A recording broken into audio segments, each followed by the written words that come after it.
আসসালামু আলাইকুম। Welcome to Fiama universe. আমরা এখানে একটা ম্যাথমেটিক্স আগে থেকে লিখে রাখছি, একটু পড়ে নেব। এই ম্যাথমেটিক্সটার ভাষাটা কিছুটা জটিল, কিন্তু যদি তোমরা বুঝে এই ভাষাটাকে চিত্রায়িত করতে পারো তাহলে এটা খুবই সহজ একটা ম্যাথমেটিক্স। এবং আমরা এই ধরনের ম্যাথমেটিক্স আগেও একটা করেছি। তো প্রথমে আমরা ভাষাটা পড়ে একটু চিত্রায়িত করে নেওয়ার চেষ্টা করব।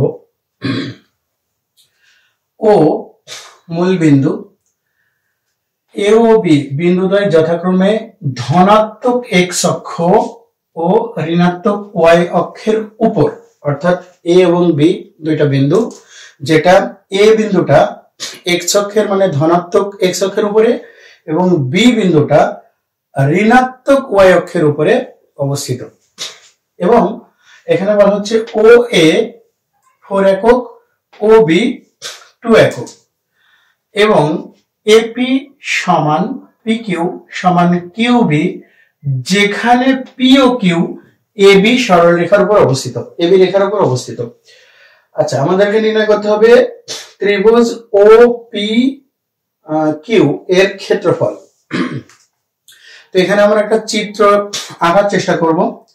আচ্ছা, সেই চিত্র আঁকার জন্য আমাদের বিশেষভাবে প্রাধান্য দিতে হবে কার উপরে সেটা একটু দেখে নিই।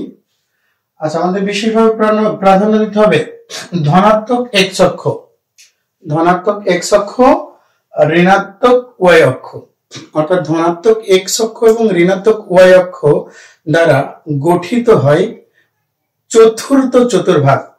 অর্থাৎ আমার চিত্রায়িত করার সময় চতুর্থ চতুর্ভাগটা প্রায়োরিটি দিলেই হবে।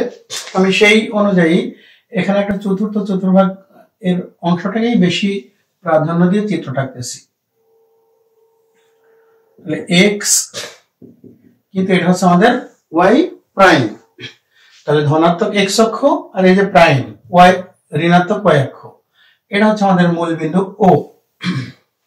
আচ্ছা, এখন আমরা একটু বাকি বর্ণনাগুলোর সাথে মিলাই নেব।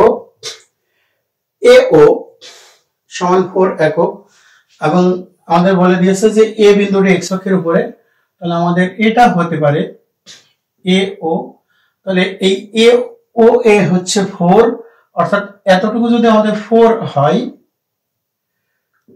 তাহলে অবশ্যই এ বিন্দুর স্থানাঙ্ক আমাদের হচ্ছে 4,0 এবং আমাদের বলা আছে যে ও বি এটা 2 একক এবং বলা ছিল যে বি বিন্দুটা ওয়াই অক্ষের উপর অবস্থিত, ঋণাত্মক ওয়াই অক্ষের উপরে। তাহলে আমরা মোটামুটি এটাকে ধরতে পারি যেটা আমাদের বি বিন্দু এবং এই ও বি এটার মান হচ্ছে আমাদের দেয়া আছে 2।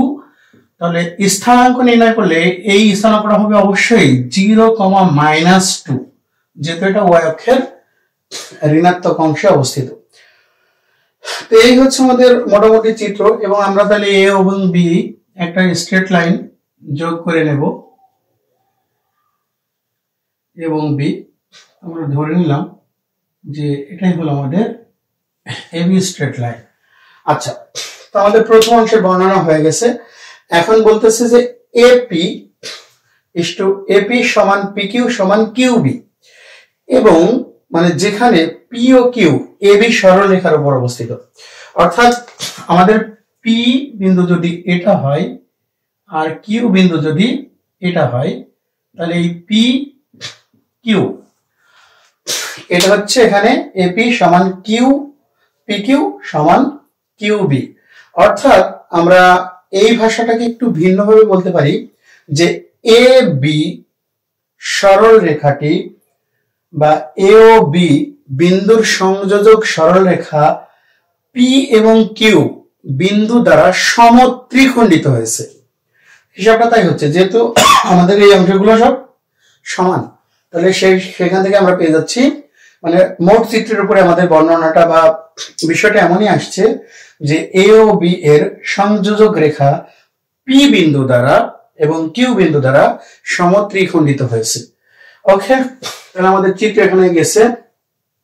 এরপর আমাদের প্রশ্ন হচ্ছে ট্রায়াঙ্গেল ও পি কিউ এর ক্ষেত্রফল নির্ণয় করো। অর্থাৎ এই যে এটা আমাদের একটু যদি এঁকে দিই, আমি ডট ডট দিয়ে আঁকবো। এর আগেও আমি বলেছি যে এরকম একটা অঙ্ক আমরা করেছি। তো এই হচ্ছে আমাদের একটা, আর আরেকটা হচ্ছে আমরা এখান থেকে এইভাবে নিয়ে আসবো। আমি একটু এটা ডট ডট দিয়ে এঁকে রাখলাম। ওকে, এই হচ্ছে আমাদের মোটামুটি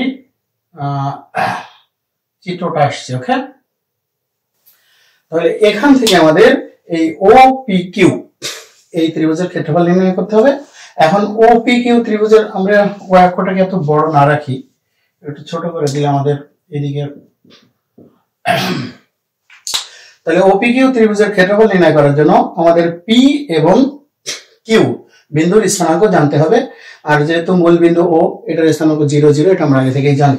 তাহলে পি বিন্দুর স্থানাঙ্ক নির্ণয় করতে চাইলে আমরা এখানে বর্ণনাটা ওইভাবে অবশ্য লিখব যে এপি সমান পিকিউ সমান বিকিউ হইলে এ ও বি বিন্দু সংযোজক সরলরেখা পি ও কিউ বিন্দু দ্বারা সমত্রিখণ্ডিত হয়। এই ভাষাটা আমরা লিখে রেখে তারপর অনুপাত দিয়ে অন্তর্বিভক্তের সাথে নির্ণয় করব।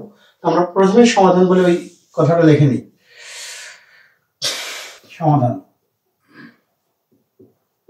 আমরা এখানে লিখতে পারি যে as a p equal p q equal q b, সুতরাং আমরা একটু ভাষাটা এইভাবে লিখে দেব। সুতরাং a b বিন্দুর সংযোজক সরলরেখা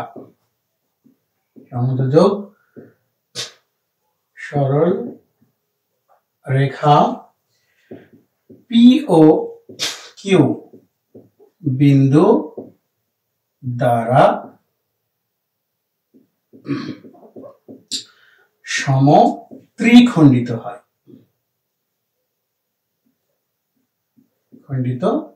হয়।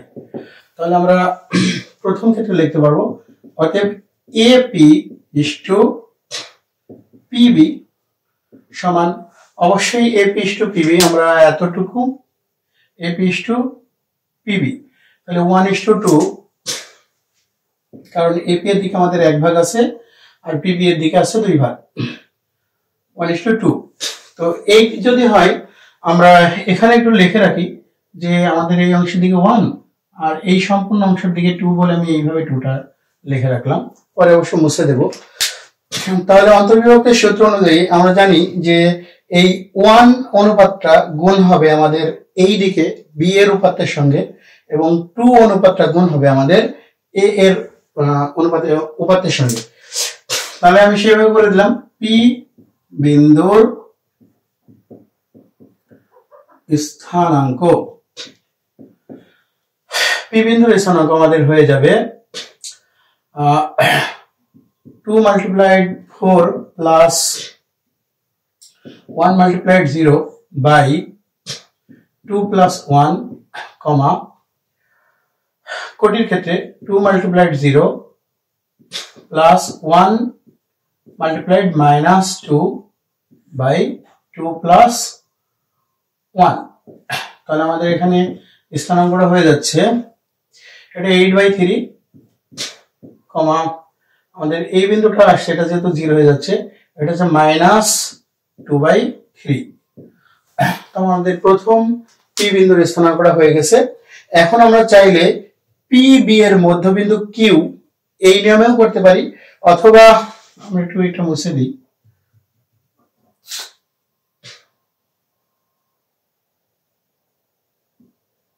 আচ্ছা, পি বি এর মধ্যবিন্দু কিউ এটা এভাবে নির্ণয় করলেও হবে, অথবা আমরা যদি বলি যে এ Q is to Q B equal 2:1 তবুও হবে, আমরা ওটাই করব। আবার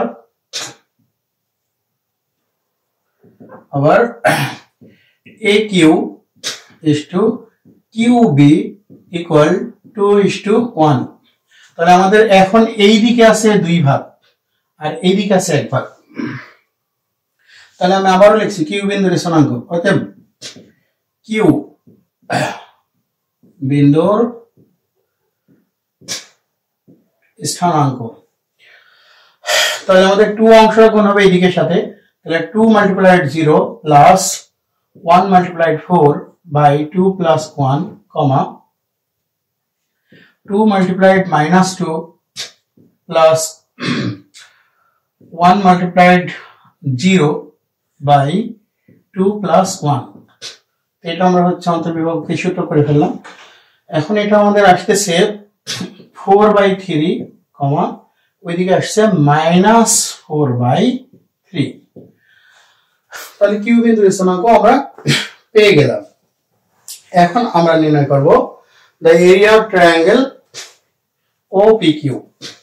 তাহলে অতএব ত্রিভুজ OPQ এর ক্ষেত্রফল সমান হাফ। ও বিন্দুর স্থানাঙ্ক 0 0 আমরা জানি 0 0। পি বিন্দুর স্থানাঙ্ক আমরা পেয়েছি 8/3 আর -2/3। কিউ বিন্দুর স্থানাঙ্ক আমরা পেয়েছি 4/3 -4/3। 0 0 এই হলো আমাদের। এখন আমরা হাফ 0 -32/9 এই দুইটা গুণ করলে আমাদের হচ্ছে -32/9। আচ্ছা, এটা হচ্ছে প্লাস 0। এবার এই দিক থেকে -0 এই দুইটা যদি আমরা গুণ করি তাহলে আমাদের হবে -8/9 হয়, কিন্তু আমরা সূত্রের একটা মাইনাস আছে 8/9 লিখে দিলাম 8/9। আচ্ছা, প্লাস 0। So half. এই সবগুলো তো আমাদের 0, শুধু দুইটা ক্যালকুলেশনে আছে, আমরা একটু এলসিএম করে দেব। 9 -32 প্লাস 8 ইকুয়াল হাফ, আর এটা হচ্ছে -24/9। তাহলে আমাদের ফাইনালি যেটা হবে এটা হয়ে যাচ্ছে 18 নিচে 18 হয়ে গেলে আমরা কেটে দিতে পারবো 6 দিয়ে, তাহলে 4/3। আমরা একবারও ধনাত্মক পজিশনটা নিয়ে নিলাম, যেহেতু মডুলাসটা আমরা রেখেই দিয়েছিলাম এই ধনাত্মক পজিশনটা যাতে আমাদের চলে আসে। তাহলে 4/3 বর্গ একক। এটাই ছিল আমাদের ত্রিভুজ OPQ এর ক্ষেত্রফল।